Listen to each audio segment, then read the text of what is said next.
dia, galera. Professor Christian de Geografia. Estamos aqui para a nossa primeira aula remota EAD, nossa nova modalidade de ensino, enquanto persistir a necessidade do isolamento social em virtude da pandemia do coronavírus, né? Esse momento extremamente delicado que nós vivemos na nossa existência. Bom, o tema da nossa aula hoje, regionalizações do Brasil, um tema que já havíamos iniciado em sala de aula.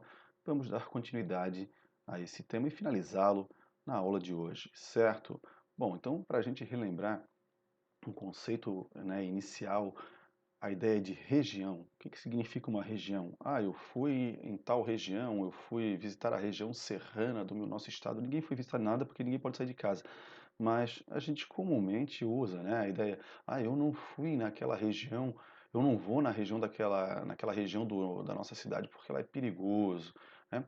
Então, quando a gente está falando em região, a gente está geralmente, né, fora, claro, se você não estiver respondendo uma prova de geografia, algo nesse sentido, geralmente a gente está falando em uma parte, uma área específica dentro de uma unidade maior, de um todo, né, uma porção do espaço, tá, de um espaço maior.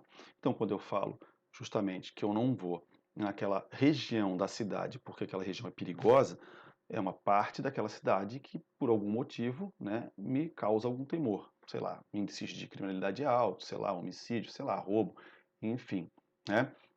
Quando eu falo que eu vou visitar a região serrana do estado, eu estou dizendo que estou indo visitar a região, né, o Planalto Serrano Catarinense, né, a região ali de Urubici, de Lages, enfim, né?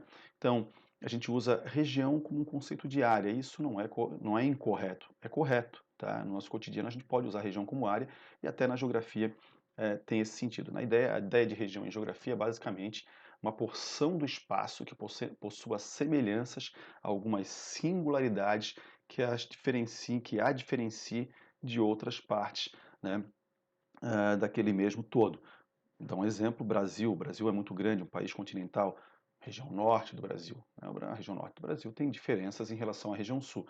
Diferenças que são de ordem natural, o clima, o relevo, né, a hidrografia, a vegetação, como também de ordem, né, cultural, os costumes, os hábitos, a linguagem, né, as gírias, enfim, os nomes regionais, assim como também econômicas, né? A região norte do Brasil, uma região de extrativismo, originalmente falando, nos últimos tempos aí, de forma até preocupante, a gente vê a expansão do agronegócio, da mineração, mas basicamente são atividades relacionadas com o setor primário, né, extração aí de recursos, de matérias-primas, enquanto que a gente vê na região sul não só uma agricultura mais mecanizada, uma pecuária mais mecanizada, mas uma indústria mais forte, né, uma economia de prestação de serviços, de comércio e por aí vai. Então existem diferenças entre essas duas regiões. O sul se assemelha, né, a sua colonização teve características muito específicas, né, a partir do século XIX, a chegada de italianos, alemães e eslavos. Isso aproxima os três estados, né? O clima subtropical. Já a Amazônia tem outras características. Então, quando a gente define uma região, a gente está definindo com base em critérios, né, que assemelham partes dentro de um todo. Perfeito? Configuram uma certa singularidade para essas partes dentro do todo. Perfeito, gente? Muito bem. Então, essa definição é bem tranquila. Também uso ali, como a gente comentou no começo da aula, né, com um sentido de área. Então, pegando aqui os exemplos que a gente já tem na tela, eu tenho ali as regiões vinícolas da região sul. Acabei de falar, a região sul tem uma história de colonização, tem um clima parecido, mas nem todas as áreas da região sul produzem vinho. Então, existem regiões, áreas específicas que vão plantar uva e vão produzir o vinho, né, como um produto fundamental. Outro exemplo, Santa Catarina, que é a nossa ilha de Santa Catarina, perdão, Florianópolis, a capital de Santa Catarina, né? Florianópolis tem uma região continental e uma região insular, que é a maior parte do município. Então, esse conceito ele é bastante difundido, bastante utilizado pelas pessoas de forma geral. Beleza? Tranquilo? Continuando, né, vamos dar continuidade. Também, quando a gente estuda regiões, a divisão de um território em regiões, ela pode ser, ela é muito importante para a geografia, ela não pode ser, ela é muito importante para a geografia no sentido de também verificarmos a disponibilidade de um recurso, né, espalhado pela superfície do país. No caso do Brasil aqui, vamos pegar o caso do Brasil, divisão político-administrativa, as 5 regiões e o acesso à internet, né? Então, eu estou vendo ali nesse mapa que o acesso à internet ele é maior do centro-sul do Brasil, né, do Brasília até o sul, né, no nosso território, e ele é menor no Nordeste e no Norte. Automaticamente, a gente vê hoje o acesso à internet como né, um indicador de qualidade de vida, né? E aí a gente percebe que a partir da leitura desse mapa, não só existem regiões que mais acessam a internet, mais consomem dados de internet, né? Como também regiões que não consomem tanto, mas eu posso também, a partir disso, estabelecer estudos, políticas públicas, projetos de desenvolvimento que levem mais internet a essas regiões que são menos abastecidas, né, que têm menor acesso. Então, vamos lembrar que a internet é uma ferramenta de educação. Então, automaticamente investindo em educação, eu estou investindo, ou melhor, investindo em internet, estarei investindo em educação. Aliás, o que a gente está fazendo aqui é justamente isso. Perfeito, minha gente? Então, o estudo das regiões, ela subsidia várias e várias outras possibilidades, né? Ele é extremamente importante para que a gente possa compreender o espaço em que a gente vive, a distribuição dos recursos pela superfície terrestre, inclusive por áreas dentro de um mesmo território, aqui o caso Brasil. Perfeito, minha gente? Bom, dando sequência aqui, aí a gente pega um histórico das regionalizações do Brasil. Efetivamente, falar em regionalização no Brasil é possível somente a partir da criação de órgãos de levantamento estatístico, né? O mais importante deles, o IBGE, que surge no ano de 1934. Falar em regionalização antes disso é basicamente pegar os modelos históricos em que o Brasil foi dividido, né? Então a gente pega lá, por exemplo, quando o Brasil foi descoberto por Portugal, né, já existia o Tratado de Tordesilhas. O Tratado de Tordesilhas foi a primeira repartição territorial do Brasil, né? O Tratado de Tordesilhas estabelecia que o Brasil, as posses de Portugal seriam, né, a oeste daquela linha estabelecida, 370 léguas estabelecidas a partir de Cabo Verde, um arquipélago da costa africana, né? E aí, mais ou menos ali a metade do Brasil em direção ao Oceano Atlântico era a área destinada a Portugal. 2,8 milhões de quilômetros quadrados, ou seja, o tamanho da Argentina atual era o tamanho do Brasil naquela época, né? Hoje o Brasil é 4 vezes praticamente maior que isso. Perfeito? Só para a gente ter quase 4 vezes não chega a tudo isso, mas quase isso, tá? Só para a gente entender. Então, a partir do Tratado de Tordesilhas, a gente tem uma divisão territorial. Quando o português chega aqui, a partir de 1534, ele já iniciando um processo de colonização, ele cria a ideia das capitanias hereditárias. Aí sim a gente fala em regionalização de território, mas não com a ideia, né, aquela ideia de IBGE, levantamento estatístico, nada disso. Era uma divisão que foi proposta justamente para que a baixa nobreza de Portugal tivesse acesso às terras e pudesse desenvolvê-las, né? Desenvolvê-las também é um conceito um pouco, digamos, muito até abrangente para essa situação. Na verdade, os caras vinham para cá explorar, né, e encher os bolsos de dinheiro e o resto que se dane, digamos assim, né? Mas enfim, as capitanias hereditárias elas existiram no Brasil de 1534, inicialmente 14 capitanias, né, e foram até o final do século XIX, século XVIII, perdão, século XVIII, né, quando o Marquês de Pombal extingui-las, né, extingui-as e deu origem às capitanias gerais, né, da coroa, né, quando os capitães gerais eram os caras que governavam essas capitanias, né, o Marquês de Pombal foi lá e comprou o que faltava, né? Conseguiu ali junto à coroa de Portugal e se tornou responsável por essa nova divisão do território brasileiro.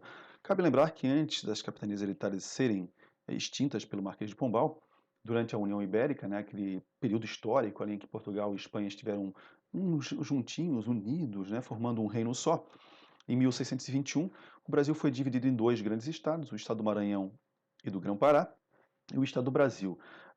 O estado do Maranhão e do Grão-Pará era a parte mais setentrional, para quem não sabe o que é setentrional, deveria saber, parte norte do Brasil, né, mais ao norte do Brasil, justamente tentando ali evitar as invasões francesas, né, que já vinham ocorrendo desde 1612, né, a fundação da França equinocial, aquela velha história toda. Então era uma forma de defender o território colonial do Brasil que Portugal resolveu criar, né? Então, dois grandes estados, Maranhão e Grão-Pará, e Brasil. Perfeito? Depois isso também deixou de existir, ficamos só com o estado do Brasil mesmo. Perfeito? Bom, aí agora dando um saltinho na história brasileira, né?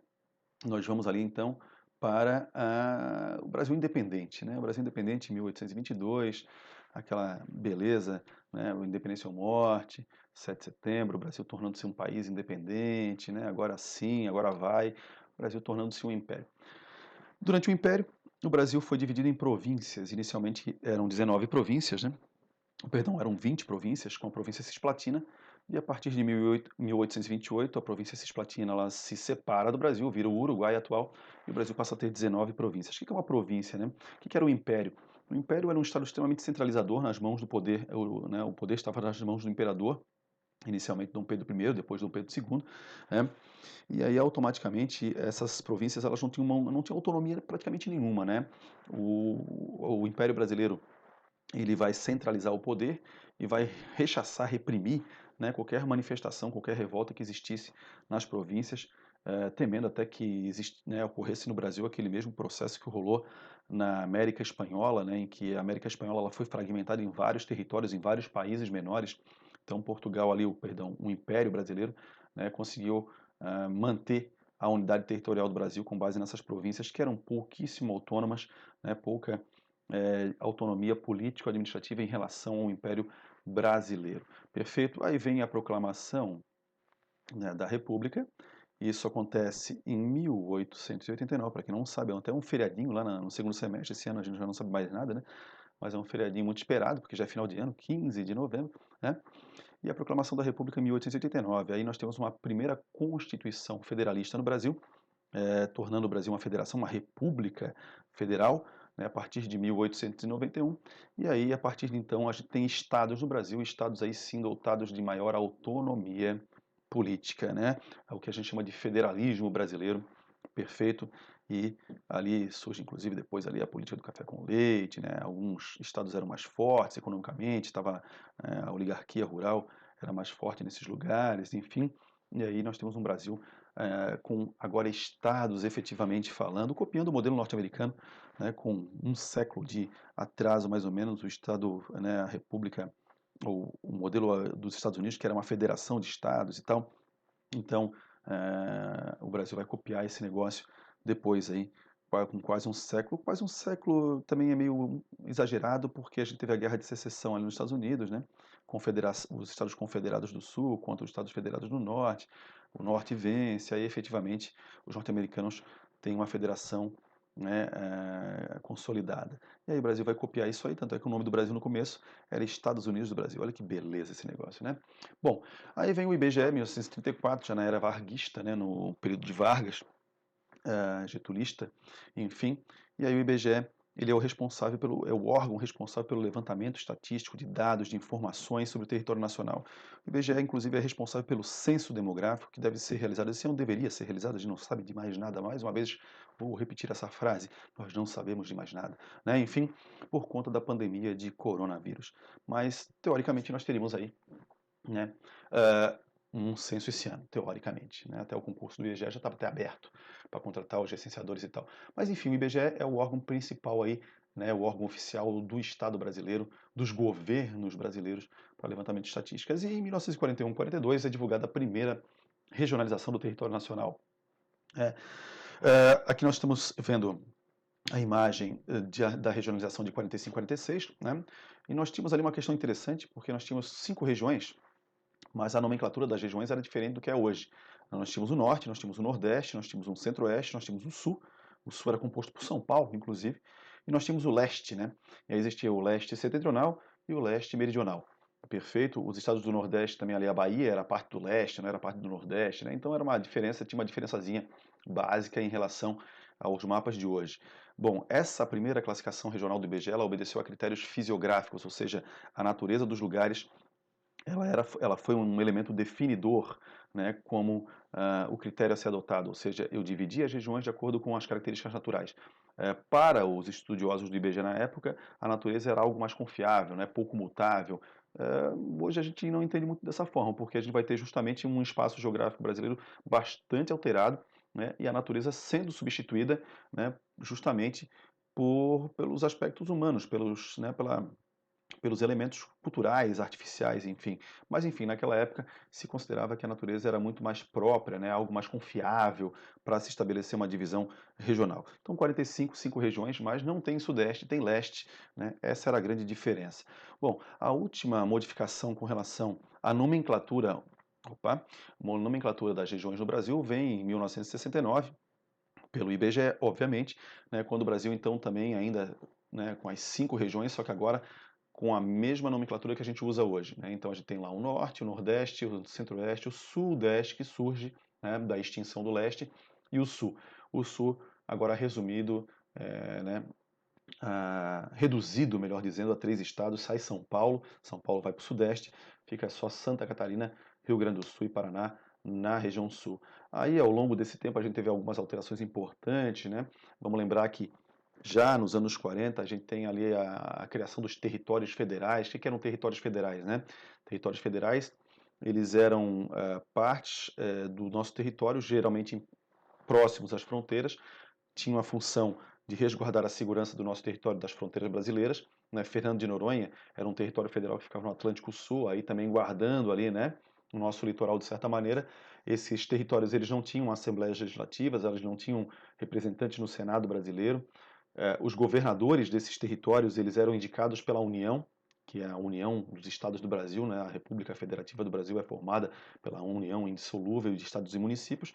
Então, né, quem governava os territórios federais era o próprio governo federal brasileiro. Não existia um governo nesses territórios específico, né?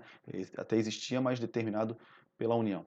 Bom, esses territórios federais eles foram extintos a partir de 1988, na última Constituição do Brasil, né? E deixaram de existir.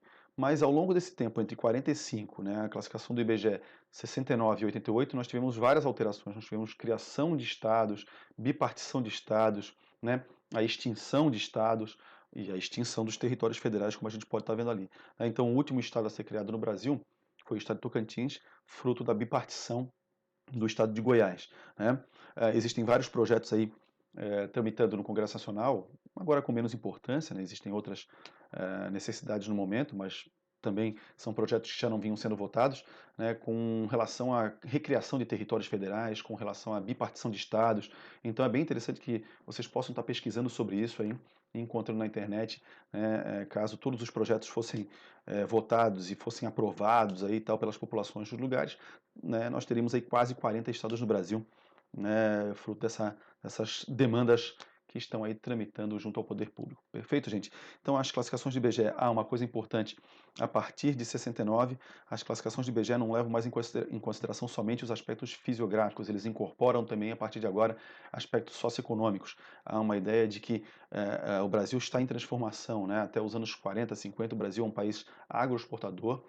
A partir dos anos 50, efetiva-se como um país urbano-industrial, e isso traz consequências, traz modificações, né, nas relações socioeconômicas, na ocupação do espaço brasileiro, e aí, obviamente, o IBGE incorpora esses critérios à sua regionalização também. Lembrando que a regionalização do IBGE é a regionalização oficial do Brasil.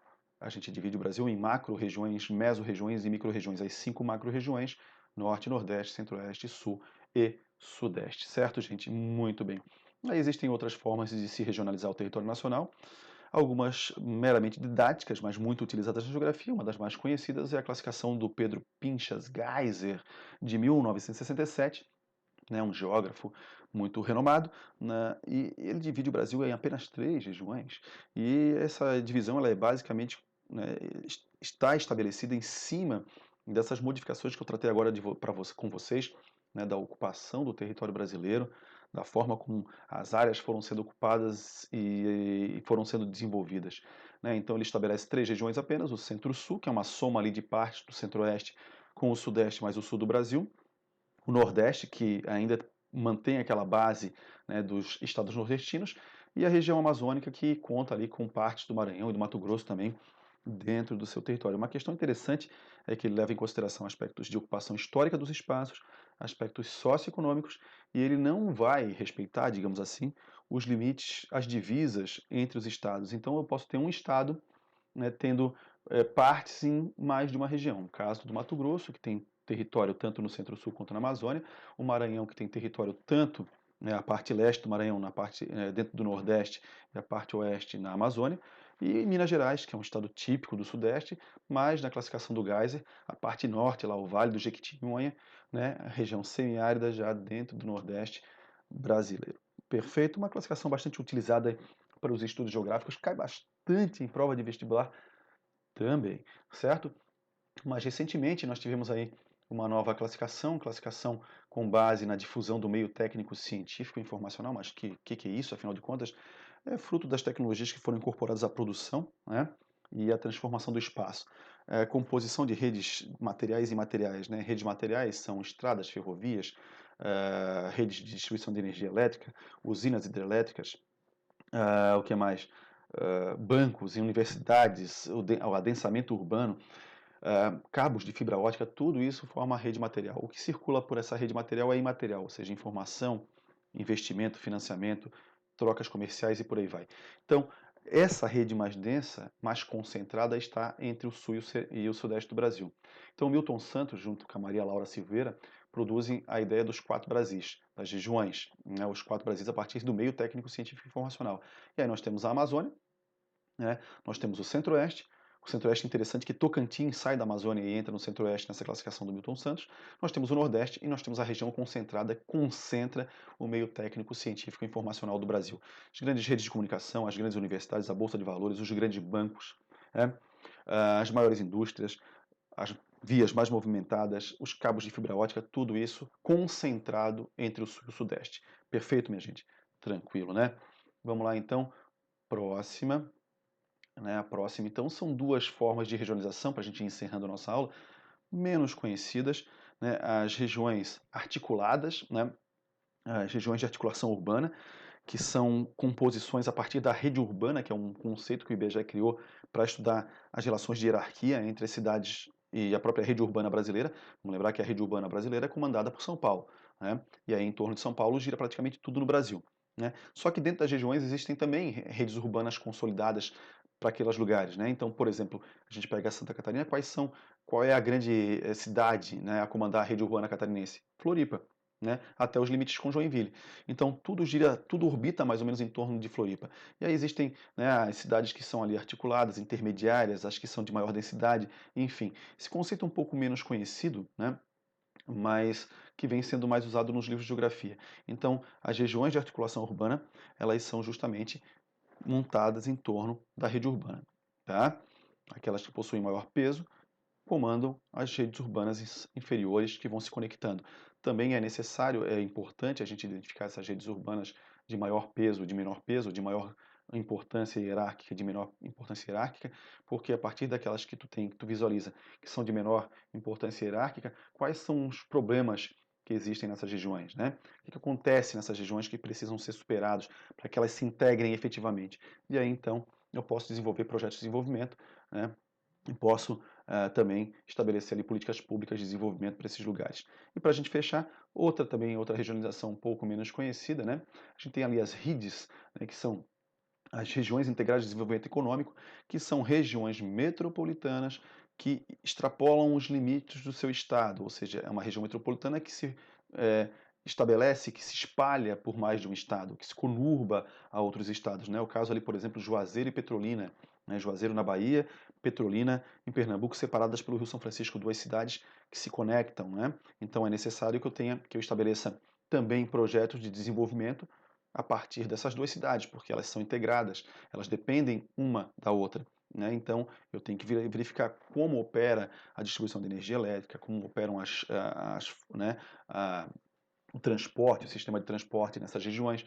Então, as redes elas são basicamente regiões estabelecidas a partir da integração de regiões metropolitanas dentro de territórios de 2 estados mais ou menos. A gente tem ali a rede do Distrito Federal, o Distrito Federal está encravado dentro de Goiás, ou seja, todas aquelas cidades satélites se conectam ao estado de Goiás, né? A gente tem essa rede que eu citei de Juazeiro Petrolina, e a gente tem a rede de Teresina, que se expande até os limites ali com o Maranhão. Perfeito, minha gente? Claro que existem regiões, tantas outras aí, que obedecem a caráter econômico, social, cultural, né, ambiental, né? Por exemplo, quando eu falo em Amazônia Legal, o que é a Amazônia Legal? Uma região dentro do Brasil. São os estados do Brasil que possuem dentro do seu território trechos da floresta amazônica. Quando eu falo região de semiárido, lá do Nordeste é uma região que carece, né? Ali tem problemas com relação à questão da seca, da estiagem, o coronelismo, né? A concentração de terras, uma região que necessita de planos específicos de desenvolvimento, né? Quando eu falo de regiões de fronteira no Brasil, as regiões de fronteira são delimitadas pela Constituição de 88, faixas de largura de 150 quilômetros, né? Em relação aos estados que possuem fronteiras terrestres do Brasil, a Amazônia Azul, que é uma nova região brasileira, né? Que são as fronteiras oceânicas do país, também ali carecem de muita atenção. Então, o conceito de região é bastante amplo, bastante difundido pela geografia, galera. Fica para vocês aí exercícios que eu até já tinha mencionado, talvez em algumas turmas ali, página 361 a página 371 do nosso livro, né, para que vocês possam estar aí revendo esse conteúdo e a gente vai estar também entrando online aí com vocês, ao vivo, nos próximos dias, para tirar as dúvidas, bater um papo mesmo, né, para a gente se ver novamente aí. Certo, galera? Um grande abraço, fiquem bem, cuidem-se e até a próxima.